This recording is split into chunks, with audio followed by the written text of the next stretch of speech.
দাঁড়াচ্ছিস কেন ওখানে? আমার বান্ধবীর বাসার লোকজন দেখলে ভাববে কি তুই ওর সাথে টাঙ্কি মারার জন্য দাঁড়াচ্ছিস। যা বান্ধবীর সাথে আমি টাঙ্কি মারবো? আমার হাতে তো সময় নেই। যা এখান থেকে। আমরা বান্ধবীর একসাথে হলে অনেক বিষয় আড্ডা সত্যি। কোন কোন বিষয় নিয়ে আড্ডা দিছি আমরা কিন্তু জানি। আমরা ছেলেরাও একসাথে বসলে ওসব নিয়েই কথা বলি। তোদের ফালতু আলাপের কথা বলতেছি না, জুনিয়র পোলা পাইন। অনেকবার ভদ্র হয়ে বলছি না পোলাপাইন বলবি, আজকে আরেকবার ভদ্র হয়ে বলতেছি, কখনো আমাকে পোলাপাইন বলবি না।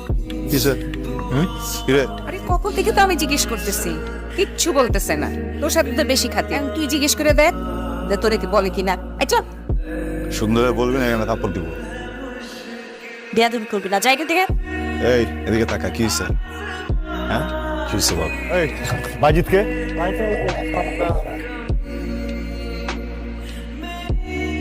তোর নাম বাজিত? আমার নাম বাজি। Thank you sir. কোন হাত ব্যবহার করো? জানান ব্যবহার করি। ডান হাত ব্যবহার করো। দেখে আমার দেখ খাবি বা আমার দেখ ঢুকি, বুঝছো? 4টা দিন হতে পারলো না আমার বাসায় গেছি, তোমরা একদম রেডি হয়ে এখানে এসে পার্টি করতেছো। বিয়ে দিয়ে ঠিক এমন ভালো একটা প্রপোজাল আসছে, আমি তো চিন্তাও করতে পারি না ওর জন্য এরকম একটা ভালো প্রপোজাল আসবে। খুশি না? কেন খুশি হবো? খুশি হওয়ার মতো কিছু হয়েছে? আশ্চর্য, আমার বিয়ে ঠিক হয়েছে। বাড়িতে একটা বিয়ের অনুষ্ঠান হবে। তুই আমরা সবাই কত আনন্দ করতেছি তুই জানিস। হলুদে নাচবি না? তো দুলা ভাই আসতেছে একটা নতুন, মানে আসবে, আমাকে নিয়ে চলে যাবে। না মানে যতটুকু দেখলাম ছেলেটাকে আমার তো ভালোই মনে হয়েছে। ছোটবেলা থেকে চিনিস, একসাথে বড় হয়েছিস, ওর বাইকে বাইকে ঘুরে বেড়াইছিস, যখন যেখানে বলছিস সেখানে কেউ তোকে নামাই দিয়ে আসছে? ওর সাথে মারামারি করছিস নাকি ওর হাত থেকে টান দিয়ে এনে সিগারেট খাইছিস? কি করছিস বল? কি হয়েছে চিনিস সাথে? বোকার মতো কথা বলতেছিস কেন তুই? বিয়ে করতে গেলে কি এরকম একসাথে ছোট থেকে বড় হতে হবে? মজা লাগতেছে তোর না সবকিছু অনেক? তোর বিয়ে কথা চলতেছে না, আমার সহ্য হইতেছে না। আমার মনে হচ্ছে তোকে ধরে খেতে ধাক্কাটা আমি নিচে ফালাই দিই। আমার ভিতরে একটা ভয়ঙ্কর অনুভূতি কাজ করে তোর জন্য। আমি যখন তোকে দেখি না আমার অনেক আরাম লাগে, অনেক শান্তি লাগে। তুই যখন আমার চোখের সামনে না থাকো আমি কেন যেন ক্র্যাঙ্কি হয়ে থাকি, আমার কিচ্ছু ভালো লাগে না। তুই বলতে পারবি এটা কি? এটা ভালোবাসা। তোরা দুজনে এখানে মারামারি করতেছিস কেন? সব ঠিক আছে? পরাগ, আমি তোর ব্যাপারটা বুঝতে পারতেছি। তুই তো আমাকে ভালোবাসতেই পারিস, ভালোবাসা হতেই পারে। এই ফিলিংসটা তো আসলে আটকে রাখা যায় না, তাই না? মাঝে মাঝে আটকে রাখতে হয়। আমি তো বললাম দোষটা আমার। বিচার করতে বসছি, কাঠ করে দাঁড়াইছি, এখানে প্রমাণ হবে কার দোষ বেশি কার দোষ কম। মাই লর্ড, ছেলেটা অনেক বড় ভুল করে ফেলছে, ওকে মৃত্যুদণ্ড দিয়ে দিন। ওর থেকে 3 বছরের বড় একটা মেয়েকে ভালোবেসে ফেলছে, ওর ভালোবাসার মানুষটাকে আরেক জায়গায় বিয়ে দিয়ে দিন, ও আপনা আপনি মারা যাবে, তাই না? তুই বুঝতেছিস না বোধহয় না আমি তোকে কি বলতে যাচ্ছি। দেখ, তুই একটা ভুল করতে চাচ্ছিস, আর আমি কখনো চাইবো না তুই কখনো কোনো ভুল ডিসিশন। আমি কোনো ভুল ডিসিশন নিচ্ছি না। পৃথিবীতে কেউ কখনো কোনো সিনিয়রের সাথে প্রেম করে নাই, সিনিয়র জুনিয়র কখনো ভালোবাসে নাই, সিনিয়র জুনিয়রের বিয়ে হয় নাই। আমি যদি ভালোবাসি তাহলে আমার দোষটা কোথায়? না, ভালোবাসার দোষ না, অসম্ভব ভালোবাসার স্বপ্ন দেখাটা দোষ। শোন, আমি তোকে একটা কথা বলি, মানুষ যখন প্রেমে পড়ে না মাথায় এত কিছু কাজ করে না, বুঝছিস? সারাক্ষণ শুধু সামনের মানুষটা চোখের সামনে থাকে। আমি একবারের জন্য মাথায় আনতে পারি না তুই দেখতে কেমন, তোর হাইট কত, তোর বয়স কত, তুই কি করিস, ফিউচারে তোর সাথে আমার সম্পর্ক টিকবে কিনা, জিনিসটা যায় কিনা। বিশ্বাস কর, আমি তোকে অনেক বেশি ভালো রাখবো, অনেক ভালো রাখবো, অনেক হ্যাপি রাখবো। জাস্ট একবার বল, একবার বল তুই আমাকে ভালোবাসিস। আমি তোকে ভালোবাসি না। তোমাকে আজকে দেখতে দেখি কি সুন্দর লাগতেছে আপু, মাশাআল্লাহ।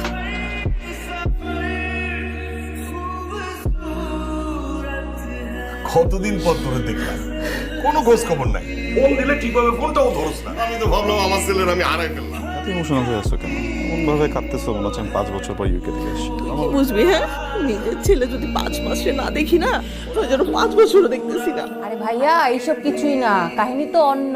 আসলে মা মনে করছিল তুমি মনে হয় বিয়ে করে ওইখানে সংসার করতেছো, আর মা তো ভুলেই গেছো। বিয়ে করে ফেলি নাকি? আর অবশ্যই বিয়ে করবি। যে কোনো মেয়ের সাথে আমার ছেলের বিয়ে দিবা, তারপর ওই মেয়ে আমার ছেলের মাথা খেয়ে ফেলবে। হ্যাঁ, আমি দেখে শুনে তারপর আমার ছেলে বিয়ে দিব। কেমন আছিস? যেমন রাখছিস। তুই কেমন আছিস? ভালোই তো মনে হয়। তোর কি মনে হচ্ছে দেখে কেমন আছি? তোর যেহেতু মনে হয় ভালো আছিস তাহলে ভালোই থাকবি। সত্যি করে একটা কথা বলবি, আসলে কেমন আছিস? জানি না। রাশেদ ভাই কেমন আছে রে? রাশেদের সাথে আমার কোনো সম্পর্ক নাই। আমাদের সেপারেশন হয়ে গেছে 3 মাস হয়ে গেল। 3 মাস ধরে আমি এখানেই আছি। সলভ করার চেষ্টা করিসনি? একটা প্রবলেম হলে সলভ করা যায়, তোগুলো প্রবলেম কিভাবে সলভ করবো বল? আসলে এতদিন সহ্য করেছিলাম, বাবা মায়ের কথা চিন্তা করছি, ফ্যামিলির কথা চিন্তা করছি, মানুষ কি বলবে, সমাজের মানুষ কি বলবে। একটা ডিভোর্সি মেয়ের জায়গা না পেরে মাকে ফোন করলাম। ফোন করে বললাম, মা আমি পারবো না। তো আমি পারে নাই মা, আমি চেষ্টা করছি, পড়ার বিশ্বাস কর। আপনি মনে হয় চায়ে চিনি কম খান, আমি চিনিটা কমিয়ে দিয়েছি। কি রে হ্যাঁ করে কি দেখছিস? আরে ও তো আরিকা। আচ্ছা একটা কথা জিজ্ঞেস করবো, আপনি কি প্রেম টেম করেন নাকি? প্রেম এসেছিল, টেম নিয়ে চলে গেছে, এখন আর কিছুই করি না। কি ব্যাপার আবার আসতেছো কেন? ও জামার সামনে লজ্জা পাবে না, বুঝিস না তুই? বুঝি নাই, কে ও জামাই? ওই তোর সাথে বিয়ে ঠিক হয়েছে? একটু বলছি আমি ওরা বিয়ে করবো, আমি সবসময় ফাইজলামি করি।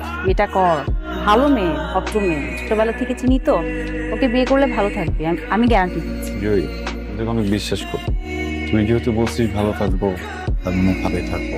ওরা তোর তো রাজকপা, আলহামদুলিল্লাহ তো সবকিছু ভালোই হচ্ছে। আর মেয়েটাকে না আমার অনেক পছন্দ, আর আমার ছেলে তো মাথা গরম। এই মাথা গরম ছেলের জন্য শান্ত স্বভাবের মেয়েই ভালো, তাই না? ঠিক কথাই বলছে। আসলে রাগী ছেলেদের জন্য শান্ত মেয়ে ভালো। এটা তো শুধু শান্ত না, লাজুক, সুন্দর না অনেক? কিন্তু বাবা আমি তোকে বিয়ে করবো না। বিয়ে করবি না মানে? আমি জুইকে বিয়ে করবো। ও তো হচ্ছে 3 বছরে বড়, এখন তো ডিভোর্স হয়েছে। তো ডিভোর্স হলে কি হবে?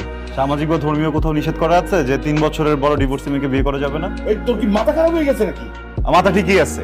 আচ্ছা তুমি তো সবসময় প্রশংসা করো, করো না? এখন কি হয়েছে তোমার? হ্যাঁ, আমি এখনো বলছি তুই ভালো মেয়ে, কিন্তু তাকে তো আমরা তাকে কি? আরে বাবা, তোমার ছেলে যদি একটা ভালো মেয়েকে বিয়ে করতে চায় কেন দিবা না? কার মতো কথা বলবি না। বাবা বোকার মতো কথা আমি বলতেছি না। তোর থেকে 3 বছরের বড়, হোক না বড়, তো কি হয়েছে? 3 মাসে সেপারেশন হয়েছে। আর শোন, যত প্রশংসা মনে হোক, কিন্তু এইটা তো মাইনে নিতে মা প্লিজ এখন টিপিক্যাল কথা বলো না তো তুমি আমার সামনে। এই খাতা কলম দে তো, খাতা কলম দে। তোমরা দুইজন এখন আমাকে লিখে দিবা যে যেই মেয়ে তোমরা আমার জন্য ঠিক করছো এই মেয়ের সাথে আমার কখনো ঝগড়া হবে না, কখনো ডিভোর্স হবে না। আরে বাবা, ডিভোর্স হলে সমস্যাটা কোথায়? বাবা মা, ওকে তোমরা ছোটবেলা থেকে দেখছো, ছোটবেলা থেকে তোমাদের চোখের সামনেও বড় হয়েছে। ও মেয়েটা তো এমন না, ওকে তোমার মান সম্মান নষ্ট করবে, তোমার মুখে চুনকালি দিবে।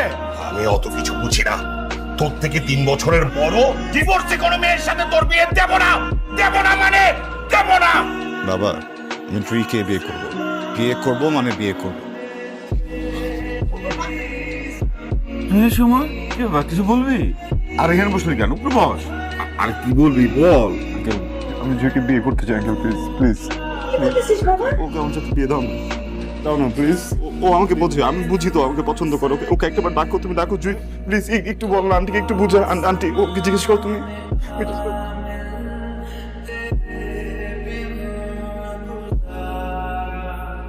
আচ্ছা আমি এত পাগল হয়ে যাই নাই, তুই যখন যেটা বলবি আমাকে সেটাই শুনতে হবে। আমি একবারও বলি নাই, আমি যেটা বলতেছি সেটা কর। আমি বলতেছি তোর ভিতরে যে কথাটা বলতেছে সেটা কর। জুই, এক জীবনে মানুষ বারবার ভুল জন্য সুযোগ দিচ্ছিস।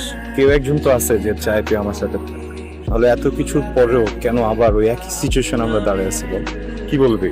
ফ্যামিলি, সমাজ, আমি ম্যাচিওর না। আমি যখন কবরে থাকবো তখন তোর মনে হবে যে আমি ম্যাচিওর হয়েছি বল? জুই, একটাবার নিজের ভিতরে যা, নিজেকে জিজ্ঞেস কর তুই আমাকে ভালোবাসিস নাকি বাসিস না? ভালোবাসি ভালোবাসিস জুই? না। ভালোবাসিস? বললাম তো ভালোবাসি না।